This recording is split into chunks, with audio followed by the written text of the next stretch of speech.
ಪ್ರಿಯ ಸ್ನೇಹಿತರೆ, ಸಾಲುಮರದ ತಿಮ್ಮಕ್ಕ 114ನೇ ವಯಸ್ಸಿನಲ್ಲಿ ನಿಧನರಾದರು ಎಂದು ಘೋಷಿಸಲು ನಮಗೆ ದುಃಖವಾಗಿದೆ. ಅವರ ಕೊನೆಯ ದೃಶ್ಯಗಳಿಗಾಗಿ ವಿಡಿಯೋವನ್ನು ಕೊನೆಯವರೆಗೂ ನೋಡಿ. 2019ರಲ್ಲಿ ಅವರಿಗೆ ಭಾರತದ ಅತ್ಯುನ್ನತ ನಾಗರಿಕ ಗೌರವಗಳಲ್ಲಿ ಒಂದಾದ ಪದ್ಮಶ್ರೀ ಪ್ರಶಸ್ತಿಯನ್ನು ನೀಡಿದಾಗ ಅವರ ಕೊಡುಗೆಯನ್ನು ಔಪಚಾರಿಕವಾಗಿ ಗುರುತಿಸಲಾಯಿತು.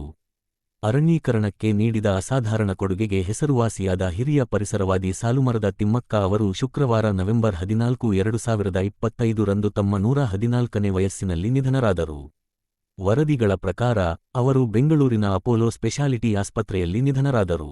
ತೀವ್ರ ಆಯಾಸ ಮತ್ತು ಹಸಿವಿನ ಕೊರತೆಯ ದೂರುಗಳ ನಂತರ ಅವರು ಚಿಕಿತ್ಸೆ ಪಡೆಯುತ್ತಿದ್ದರು. ಕರ್ನಾಟಕ ಮುಖ್ಯಮಂತ್ರಿಗಳು ಎಕ್ಸ್ನಲ್ಲಿ ಹೃದಯಸ್ಪರ್ಶಿ ಟಿಪ್ಪಣಿಯನ್ನು ಪೋಸ್ಟ್ ಮಾಡಿದ್ದಾರೆ.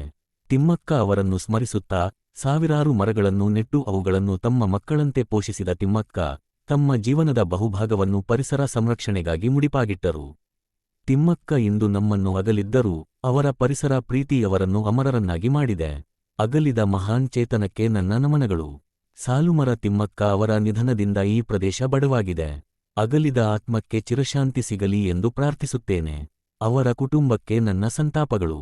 ಹವಾಮಾನ ಬದಲಾವಣೆ ಕುರಿತಾದ ಕ್ರಮಗಳು ಮುಖ್ಯವಾಹಿನಿಯ ಚರ್ಚೆಗೆ ಬರುವ ಮೊದಲೇ ತಿಮ್ಮಕ್ಕ ಅವರ ಹೆಸರು ಜನಸಾಮಾನ್ಯರ ಪರಿಸರ ಕಾರ್ಯಗಳಿಗೆ ಸಮಾನಾರ್ಥಕವಾಯಿತು. ಹಲವಾರು ದಶಕಗಳಲ್ಲಿ ಅವರು 8,000ಕ್ಕೂ ಹೆಚ್ಚು ಮರಗಳನ್ನು ನೆಟ್ಟು ಅವುಗಳನ್ನು ನೋಡಿಕೊಂಡರು. ಕರ್ನಾಟಕದ ಹೆದ್ದಾರಿಗಳ ವಿಸ್ತಾರವನ್ನು ಹಸಿರು ಕಾರಿಡಾರ್ಗಳಾಗಿ ಪರಿವರ್ತಿಸಿದರು.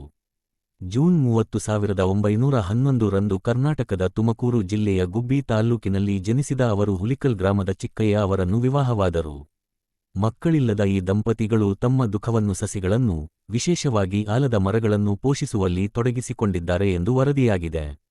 ಈ ಪ್ರೀತಿಯ ಕ್ರಿಯೆಯು ಅವರಿಗೆ ಸಾಲುಮರದ, ಮರಗಳ ಸಾಲುಗಳು, ತಿಮ್ಮಕ್ಕ ಎಂಬ ಪ್ರೀತಿಯ ಬಿರುದನ್ನು ತಂದುಕೊಟ್ಟಿತು.